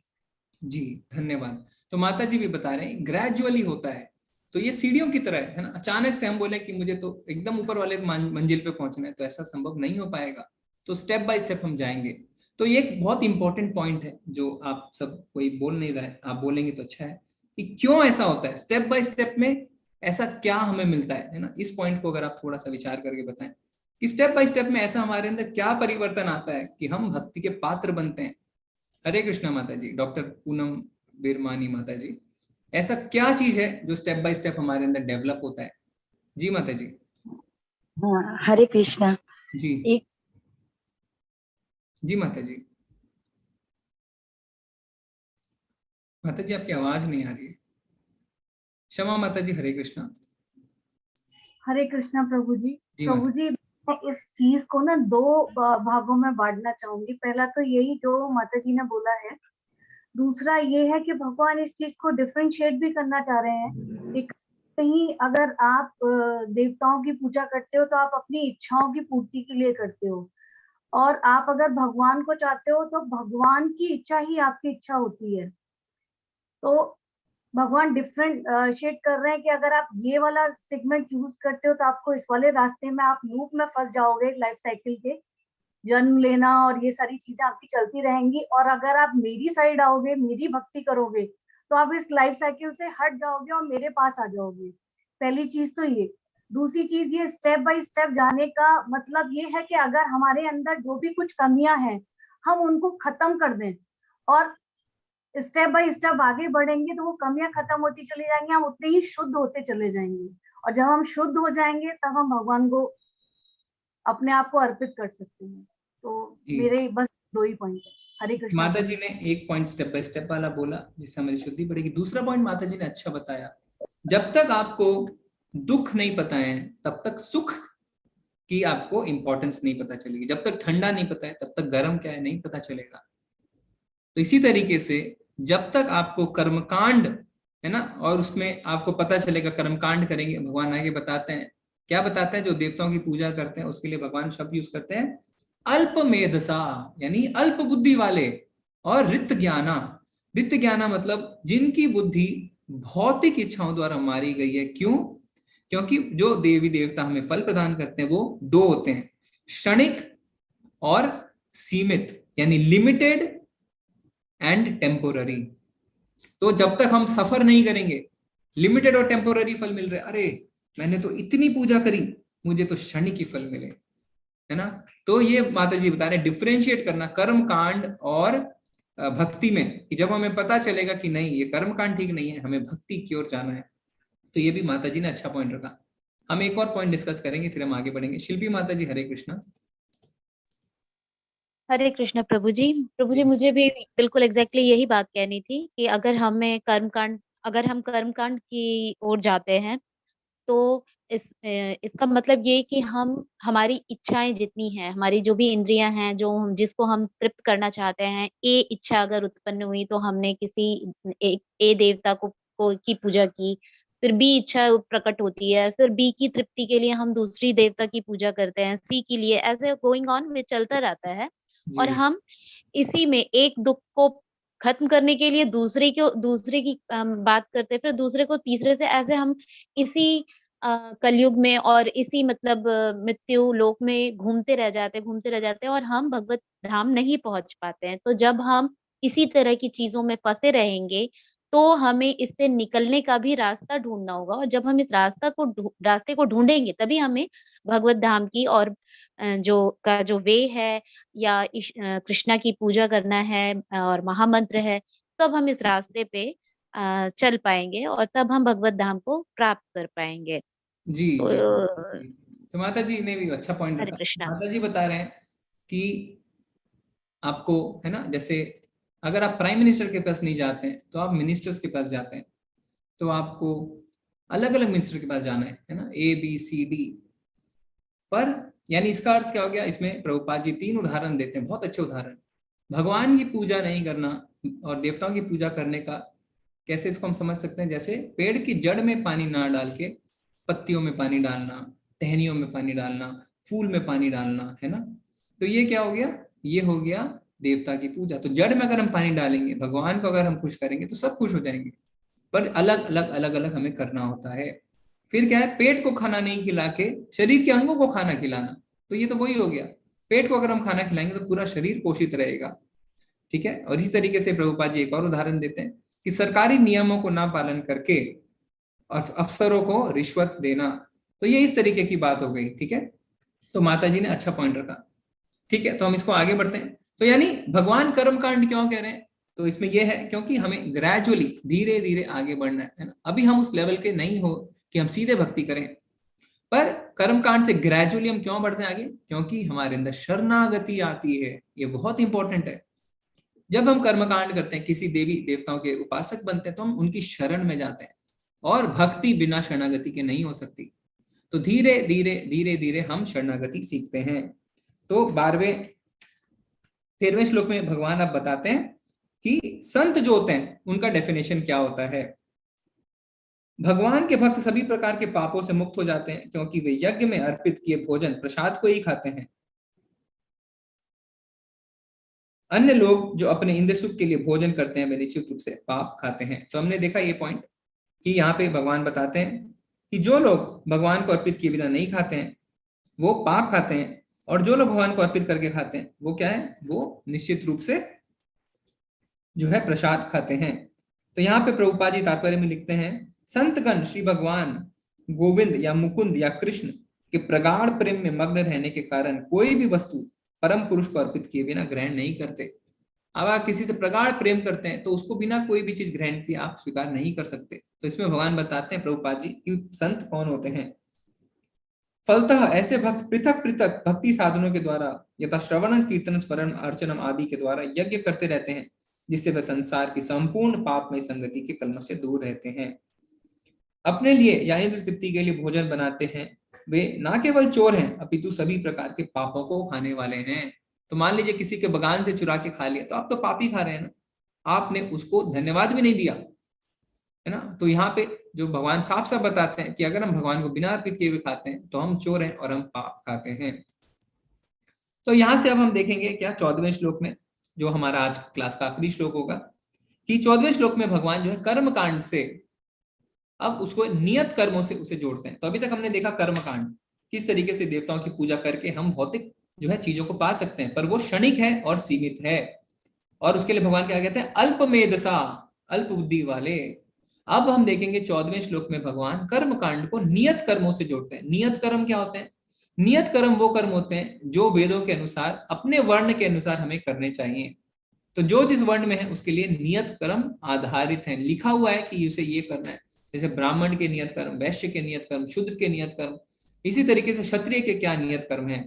तो भगवान क्या बताते हैं यहाँ पे, सारे प्राणी अन्न पर आश्रित हैं, जो वर्षा से उत्पन्न होता है, वर्षा यज्ञ संपन्न करने से होती है, और यज्ञ नियत कर्मों से उत्पन्न होते हैं। तो यज्ञ जो है वो नियत कर्मों से उत्पन्न होते हैं। तो यहाँ पे प्रभुपाद जी बताते हैं, जब कोई छूत का रोग फैलता है तो इसके आक्रमण से बचने के लिए रोगानुरोधी टीका लगाना होता है। इसी प्रकार भगवान विष्णु को अर्पित करके ग्रहण किए जाने वाला भोजन हमें भौतिक संदूषण से निरापद बनाता है, और जो इस विधि का अभ्यस्त है वह भगवत भक्त कहलाता है। तो जैसे कोरोना हुआ था तो कोई एक दूसरे को छूता नहीं था ना, किसी ने अगर उसके खाने को छू दिया तो उसे ग्रहण भी नहीं करते थे। अभी क्या है, अभी भगवान जो को अगर हम भोग लगा के खाते हैं तो वो सैनिटाइजेशन का काम करता है। तो अगर हम भगवान को भोग लगा के खाते हैं तो उसके सारे पाप कर्म धुल जाते हैं। अभी तो साइंटिफिकली भी प्रूवन है, थोड़े दिन पहले मैं पढ़ रहा था कि जो भोजन हम खाते हैं तो जो बनाता है उस भोजन को, उसके इमोशंस उस खाने में आते हैं। ये बहुत इंपॉर्टेंट है, ये आप बहुत अच्छे से जान लीजिए। ये साइंटिफिकली प्रूवन है, आप गूगल कर सकते हैं अब, कि जो खाने को बनाता है उसके इमोशंस खाने में आते हैं। तो इसीलिए जो भगवत भक्त है वो क्या करते हैं, वो बाहर का बहुत कम खाना चाहते हैं, वो खुद ही बना के खाना चाहते हैं। जो नॉनवेज खाता है उसके हाथ का वो नहीं खाना चाहते हैं। जो बहुत स्ट्रिक्ट होते हैं वो तो 16 माला जो करता है उसी के हाथ का खाते हैं, है ना। तो इस तरीके से, क्योंकि जो खाना बना रहा है उसकी भावना बहुत ही आवश्यक है, इसीलिए हम कहते हैं ना, माँ के हाथ के खाने का कोई मैच नहीं है। अब ये साइंटिफिकली प्रूवन भी है।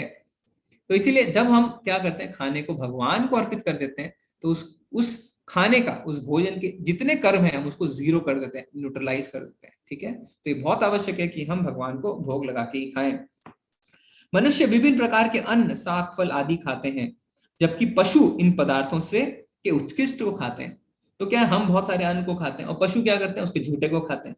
जो मनुष्य मांस के खाने के अभ्यस्त हैं उन्हें भी शाक के उत्पादन पर निर्भर रहना पड़ता है। तो प्रभुपाद जी लिख रहे हैं कि जो मांस खाते हैं, जो मीट खाते हैं, उन्हें भी क्या है, उन्हें भी शाक के उत्पादन यानी वेजिटेबल्स पे निर्भर रहना पड़ता है। कैसे?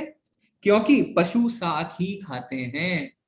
कोई अगर चिकन खाता है ना, कोई बकरा काटता है, कोई कुछ करता है, तो वो शाक ही खाते हैं, वो सब्जियां खाते हैं, वो ग्रीन वेजिटेबल्स खाते हैं या अन्न खाते हैं। तो उस पर अल्टीमेटली निर्भर रहना पड़ता है। अतएव हमें अंततगत्वा खेतों के उत्पादन पर ही आश्रित रहना है, बड़ी बड़ी फैक्ट्रियों के उत्पादन पर नहीं। खेतों का यह उत्पादन आकाश से होने वाली प्रचुर वर्षा पर निर्भर करता है, और ऐसी वर्षा इंद्र, सूर्य, चंद्र आदि देवताओं के द्वारा नियंत्रित होती है। ये देवता भगवान के दास हैं। भगवान को यज्ञों के द्वारा संतुष्ट रखा जा सकता है। अतः जो इन यज्ञों को संपन्न नहीं करता उसे अभाव का सामना करना होगा। यही प्रकृति का नियम है। अतः भोजन के अभाव से बचने के लिए यज्ञ और विशेष रूप से इस युग में संकीर्तन यज्ञ संपन्न करना है। तो बिना वर्षा के कुछ भी नहीं होगा, क्योंकि वर्षा से ही अन्न उत्पन्न होगा, और अन्न पे सब आश्रित हैं। जो नॉनवेज खाते हैं वो भी अन्न पे आश्रित हैं। तो हमें क्या यज्ञ करना है? हमारे कलयुग में संकीर्तन यज्ञ का हमें बताया गया है। क्या? हरे कृष्ण कृष्ण कृष्ण हरे हरे, हरे राम राम राम हरे हरे। तो ये इस कलयुग का सबसे बड़ा यज्ञ है। ठीक है, तो हम यहाँ पे 2.31 में देखते हैं, यहाँ पे स्लाइड में क्या बताते हैं। शारीरिक तल पर स्वधर्म को वर्णाश्रम धर्म या आध्यात्मिक समझ के लिए मनुष्य का कदम कहा जाता है। मानव सभ्यता की शुरुआत वर्णाश्रम धर्म की अवस्था से होती है। ठीक है, तो ये हमने दूसरे अध्याय के 31वें श्लोक में देखा था। तो अब हम इसको यहीं पे आज एंड करेंगे और अगले दिन हम इसके आगे शुरू करेंगे। तो अगर आपके कोई प्रश्न है तो आप हैंड रेज कर सकते हैं, या आपके कोई विचार आपको रखने तो आप रख सकते हैं। हरे कृष्णा, सभी को बहुत बहुत धन्यवाद। हरे कृष्णा गंगाजीत माता जी। हरे कृष्णा प्रभु जी।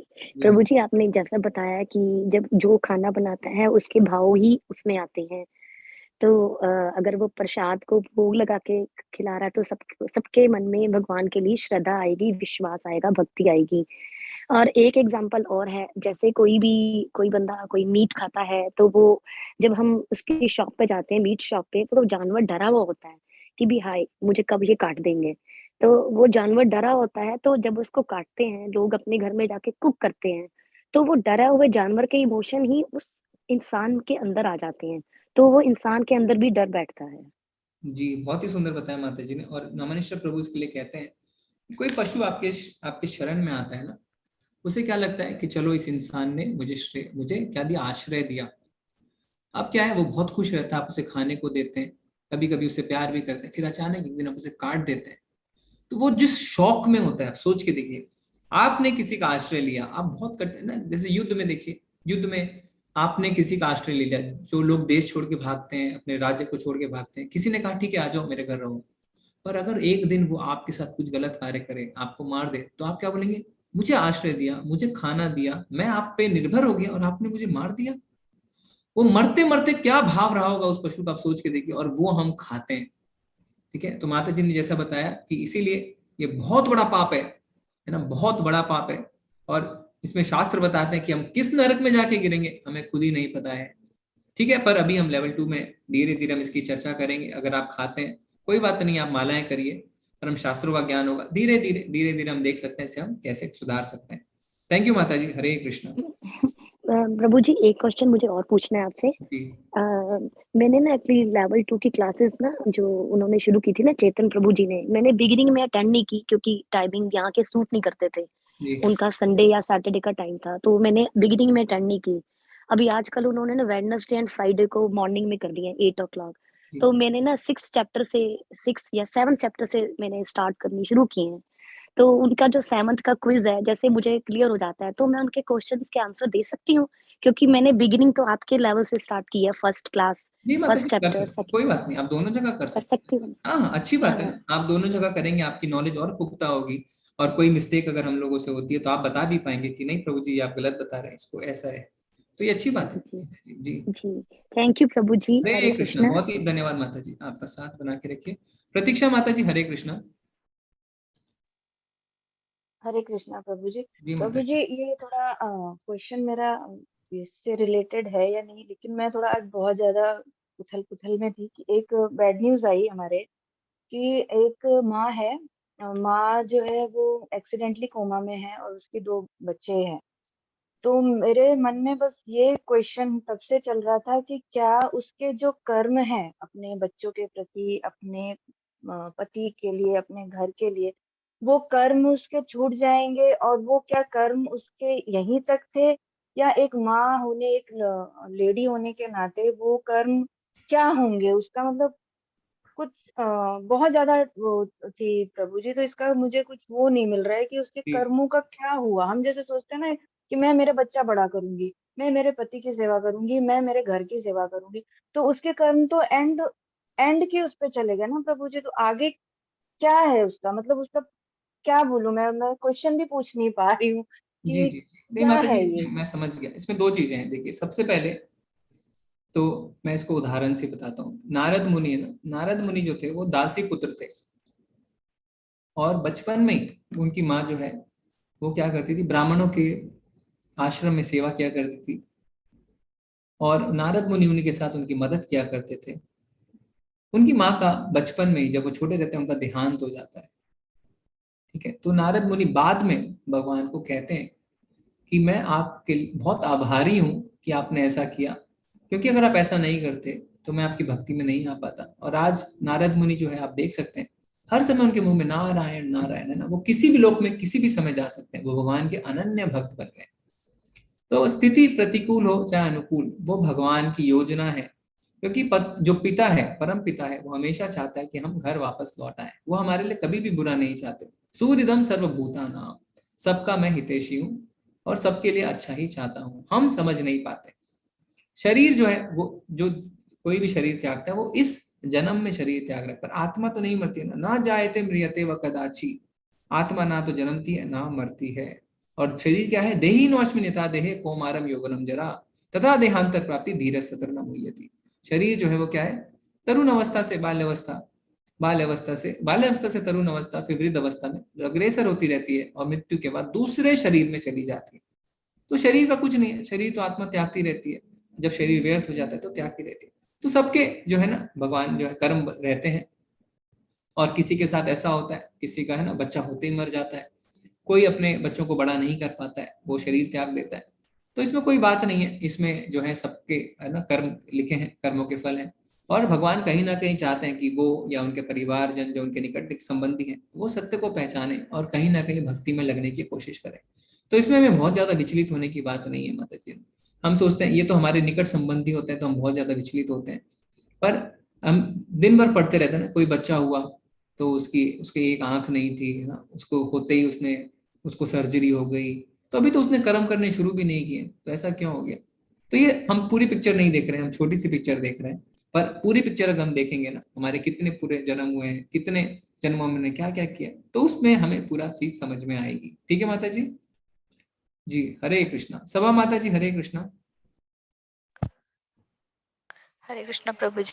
जी प्रभु जी, आप क्लास के बीच में जो बोल रहे थे कि भगवान ने अर्जुन को कर्म योग पे इतना ध्यान मतलब जोर देने की कोशिश करी है, तो मुझे ये भी तो है जैसे कि स्टार्टिंग में अर्जुन को भगवान ने पहले बहुत कुछ अच्छे से समझाया कि आप युद्ध करो, आपके लिए ये सही है वो सही है, बट अर्जुन अग्री नहीं हो रहे थे, वो मानने को तैयार नहीं हो रहे थे। तो फिर भगवान ने उन्हें कर्म योग के बारे में बताया कि तुम्हें ये फल भी मिल जाएगा, तुम्हारे लिए ये सही है वो सही है, ऐसे कर करके।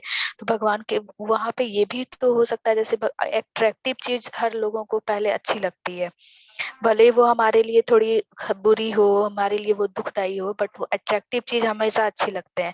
भले बाद में वो चीज हमें दुख देने लगते हैं तो उससे थोड़ा मन उठ जाता है। तो ऐसा भी कारण रहा होगा भगवान को अर्जुन के बोलने के पीछे।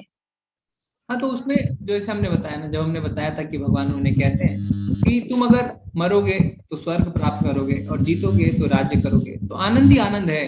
तो वो भी कर्म कांड के हिसाब से भगवान बता रहे थे, क्योंकि अर्जुन का प्रश्न ही कर्म कांड लेवल का था। जब कोई आपसे पूछेगा 2+2 कितना होता है, तो आप उसे ये नहीं बताएंगे। जैसे प्रभु जी बताते हैं ना कि छोटे बच्चे को अगर आप नेगेटिव बताने लगे 2 - 4, तो वहीं पे बेहोश हो जाएगा। ये क्या है, मैंने तो 4 - 2 जानता था, 2 - 4 ये कैसे होगा। है ना। तो ये उस लेवल पे नहीं थे अर्जुन उस समय वो कर्म कांड देहात्म बुद्धि में थे। तो इसी तरीके से कृष्ण जी ने उन्हें आंसर किया, पर धीरे धीरे फिर आगे भी बढ़ाया और क्या कहा, मेरे लिए कर्म करो, है ना, और निष्काम कर्म करो। ठीक है माता जी, तो धीरे धीरे भगवान लेवल बढ़ाते हैं अपने आंसर का। हरे कृष्णा। हरे कृष्णा, धन्यवाद माता जी। ओके मोनिका माता जी, हरे कृष्णा। हरे कृष्णा प्रभु जी। हरे प्रभु, हाँ हरे कृष्णा प्रभु जी, दंडवत प्रणाम। प्रणाम माता जी। प्रभु जी ये कितने साल का कोर्स है भक्ति वृक्षा का? भक्ति वृक्षा का कोर्स नहीं होता माता जी, कोर्स है लेवल 1, लेवल 2, लेवल 3, लेवल 4। भक्ति वृक्षा is like your study group. जैसे आप कॉलेज में पढ़ते हैं, स्कूल में पढ़ते हैं, तो आप क्या बोलते हैं, चलो ग्रुप स्टडी करते हैं, तो कई बच्चे ग्रुप स्टडी करते हैं, तो भक्ति वृक्षा वैसी है।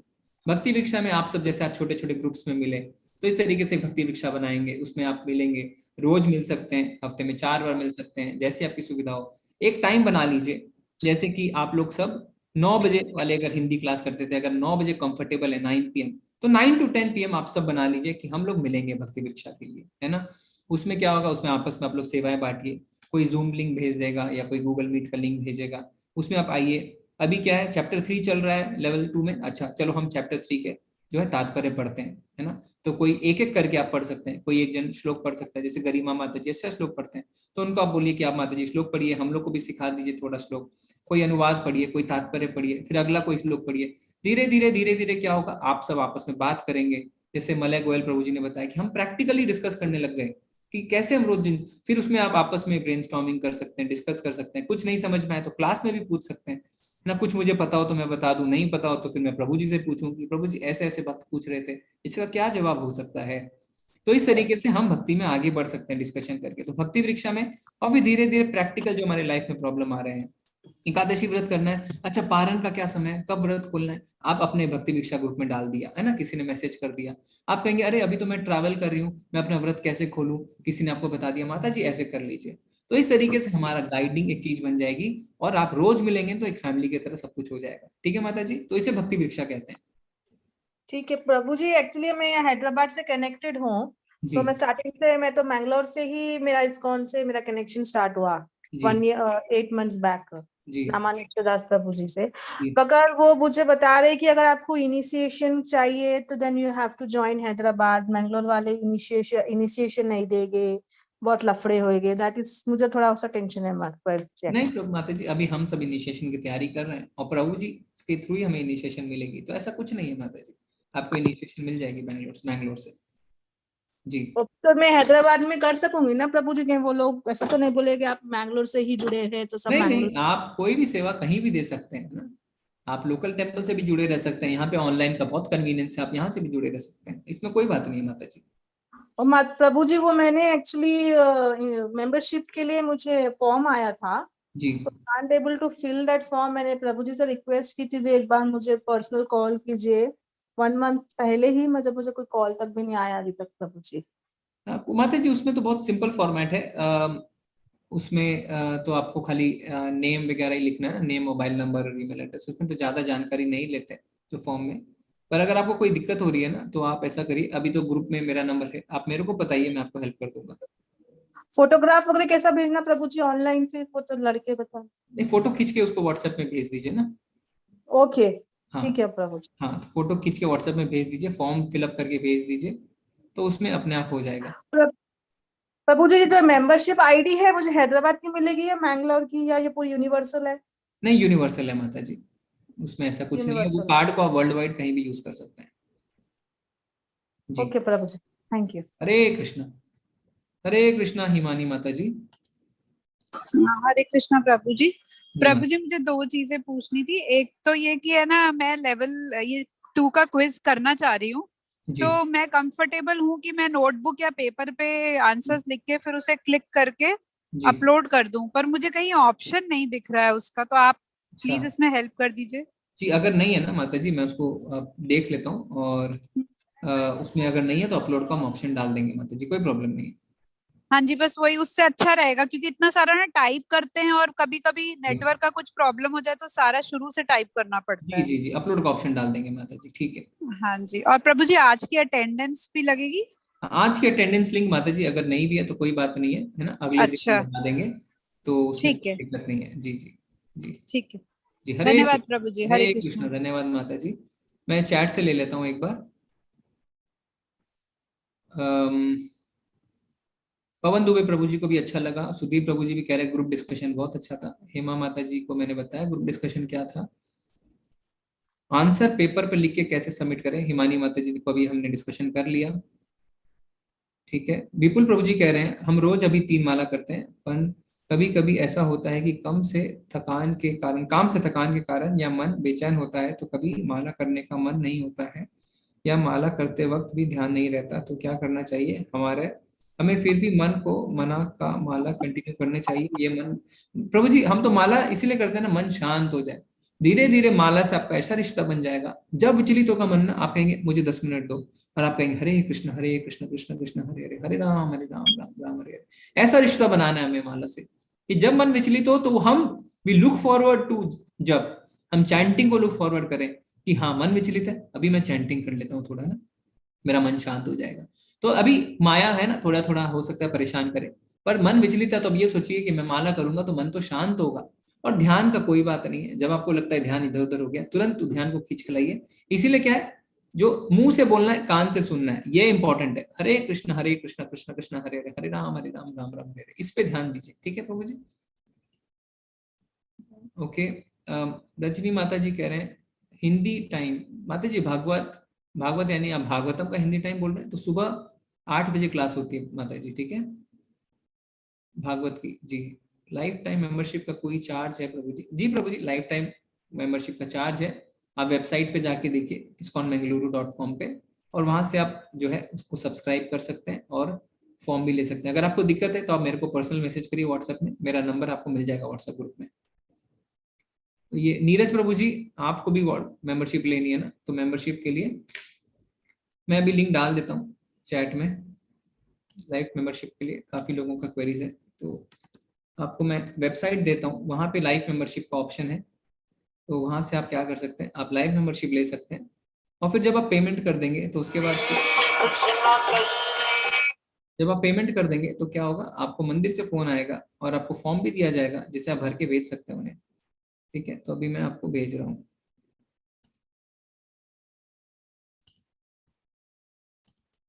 तो आप सब चाहें तो इसे एक बार इससे मैं उसमें भी भेज दूंगा जी, व्हाट्सएप ग्रुप में भी, और मैं अभी आपको चैट में भी भेज देता हूँ।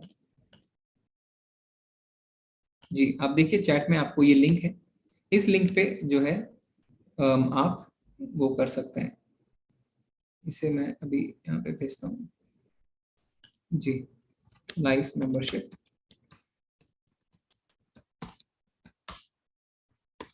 जी मैंने व्हाट्सएप ग्रुप में भी भेज दिया, तो आप इसे चेक कर लीजिए। ठीक है, ओके। उसके बाद 6 राउंड्स करते हैं लता माता जी, बहुत सुंदर माता जी। शेयर मार्केट में निवेश करना जुआ है क्या, शिवम प्रभु जी कह रहे हैं। तो ये डिपेंड करता है प्रभु जी आप किस तरीके से वो शेयर मार्केट में इन्वेस्ट करें। अगर आप फ्यूचर्स, डेरिवेटिव्स, ऑप्शंस, फटका इत्यादि करते हैं तो वो जुआ है ना। आपका अगर इंटेंशन ये है कि मैं खरीद लूं बेच दूं, क्विक प्रॉफिट करना चाहते हैं, पर अगर आप लॉन्ग टर्म इन्वेस्टमेंट करना चाहते हैं, फंडामेंटल्स के बेसिस पे करना चाहते हैं, तो वो फिर ठीक है। पर जिस चीज आपको टेंशन रहती है, आप सोचते हैं कब अपॉर्चुनिटी मिले मैं बेच दूं, तो वो जुआ हो जाता है। ठीक है प्रभु जी। श्री हरि प्रिया माता जी कह रहे हैं इनको अच्छा लगा, सरलता से समझ में आया। जी माता जी धन्यवाद। अटेंडेंस जो है आज कोई बात नहीं है ना, तो ऐसा नहीं है कि किसी ने दिया किसी ने नहीं, तो किसी का 90% हो गया, किसी का 80, किसी ने अगर नहीं दिया तो सब एक ही स्टेप पे है ना, तो कोई बात नहीं। तो उसमें टेम्पल से जो टीचर को बोला जाएगा आपने क्लास नहीं ली। ठीक है, तो हम अटेंडेंस जो है अगले दिन शेयर करेंगे, कोई बात नहीं है उसमें। अगर हम देखेंगे कि अगर उसमें आपको 2 दिन का देंगे तो ऐसी कोई दिक्कत वाली बात नहीं। हम we are here for a long haul, लंबी जर्नी है हमारी, तो हम आराम से चलेंगे। तो अटेंडेंस देते रहिए, बीच में एक आधा मिस हो जाए तो कोई इसमें बात नहीं है। ठीक है, ओके। हरे कृष्णा, आप सबको बहुत बहुत धन्यवाद। अभी 10 मिनट में फिर 9 बजे वाली लेवल 1 जो है वो शुरू होंगे। तो वंदना माता जी आपको भी बहुत बहुत धन्यवाद। विमलय प्रभु जी बहुत बहुत धन्यवाद। और आप सबसे सीखते रहेंगे, क्योंकि ये जो लेवल 2 है ना, यहाँ पे इसमें हमें क्या है, इसमें डिस्कशन करना है। ठीक है, और हमें लेवल 1 में एक इंट्रोडक्शन मिला कि भगवत गीता क्या है, तो हमने थोड़ा समझा, हाँ ये जरूरी है, अभी तक हमने अब तक इतनी यूं ही काटी है ना, तो इसमें अभी भगवत गीता सीखनी है और इसमें हम डिस्कशन करते रहेंगे। कोई भी ऐसा पॉइंट है, बहुत नए नए पॉइंट्स आते हैं। आज बहुत ही सुंदर पॉइंट्स बताए, गगनजीत माता जी ने बहुत ही सुंदर अध्ययन किया है, तो आप सबको इनका है ना लाभ उठाना है, इनके ज्ञान का भक्ति वृक्षा में। गगनजीत माता जी, मोनिका माता जी, क्षमा माता जी, है ना, मलय गोयल प्रभु जी ने बताया, फिर उसके बाद गरिमा माता जी ने बहुत ही सुंदर जो है श्लोका का पठन किया, सरिता माता जी, प्रतीक्षा माता जी, और जिसका मैंने नाम नहीं भी लिया, शिल्पी अग्रवाल माता जी, तो और यहाँ पे सुधीर प्रसारी प्रभु जी भी हैं, वो भी बहुत ही। तो आप सब मिलके भक्ति वृक्षा करिए, है ना, बहुत ही सुंदर रहेगा। इसको हम 1-2 वीक में मोबिलाइज कर देंगे, कोशिश करेंगे कि आपको, हाँ कैसे ज्वाइन करें, परोमिता माता जी बोल रहे हैं। तो माता जी इसके लिए हम क्या करेंगे, व्हाट्सएप ग्रुप बनाएंगे एक, और आप सबको उसमें ऐड करेंगे। मेरा एक पर्सनल रिक्वेस्ट है कि रोज ज्वाइन करिए, क्योंकि ये मैं अपने पर्सनल एक्सपीरियंस से कह रहा हूँ। हम 1.5 साल 2 साल से रोज सुबह 6 बजे मिलते हैं भक्ति वृक्षा के लिए। अभी हम 16 बचे हैं, उसमें से 16 के 16 हम कभी भी इधर से उधर नहीं होते, परिवार की तरह हो गया है। और हम जिस दिन नहीं मिलते हैं बेचैनी हो जाती है ना। कोई आउट ऑफ कंट्री भी जाता है ना, मैं आपको बताऊं, कोई आउट ऑफ कंट्री जा रहा है जहाँ पे टाइमिंग डिफरेंस है 3 घंटे की 4 घंटे की, रात में 2 बजे उठ के, रात में 2 बजे उठ के वो भक्ति वृक्षा करते हैं। वो कहते हैं नहीं मुझे भक्ति वृक्षा करनी है, मुझे आप सबसे मिलना है। आप सब जो भगवत गीता का हम पठन करते हैं, धीरे धीरे जो मंगलाचरण हम करते हैं ना, जैसे हमने ये किया है कि हम जो मंत्र करते हैं, आपको भी इच्छा हो तो कि हम भी करें, तो भक्ति वृक्षा में ये सब आप धीरे धीरे सीख सकते हैं। गरिमा माता जी आपको श्लोक पठन सिखा सकते हैं, गगनजीत माता जी बता सकते हैं कि देखो ये श्लोक में यहाँ पे ये एग्जाम्पल लिखा हुआ है ना। मोनिका माता जी भी 8 महीने से जुड़े हैं, तो उनको बहुत एक्सपीरियंस हो गया है। सुधीर प्रभु जी हर क्लास करते हैं ना, वो सुबह से शाम हर क्लास करते हैं, तो बता सकते हैं नहीं यहाँ पे ना ये गौरव प्रभु जी ने गलत बताया, अंकित प्रभु जी ने सही बताया था, तो फिर आप वो मेरे को भी बता सकते हैं। तो इस तरीके से हम मिलके अच्छे से आगे बढ़ सकते हैं भक्ति में, ठीक है। भक्ति वृक्षा आप रोज ज्वाइन करिए। मेरे हिसाब से आप 9 PM वाले हैं सारे, है ना। 9 PM में आप क्या करिए, 9 PM रोज मिलिए, 9 PM to 10 PM या 6 AM to 7 PM, ऐसा टाइम सिलेक्ट करिए जो सबके लिए कन्वीनियंट हो और जिसमें सब जुड़ सके और रोज जुड़ सके, ठीक है। आज हम चलते हैं। हरे कृष्णा, सभी को धन्यवाद प्रणाम। वांछा कल्पतरुभ्यश्च कृपा सिंधुभ्यो च पतितानां पावनेभ्यो वैष्णवेभ्यो नमो नमः। अनंत कोटि वैष्णव वृंद की जय, श्रील प्रभुपाद की जय। हरे कृष्णा, सभी को धन्यवाद। हरे कृष्णा प्रभु जी। हरे कृष्णा।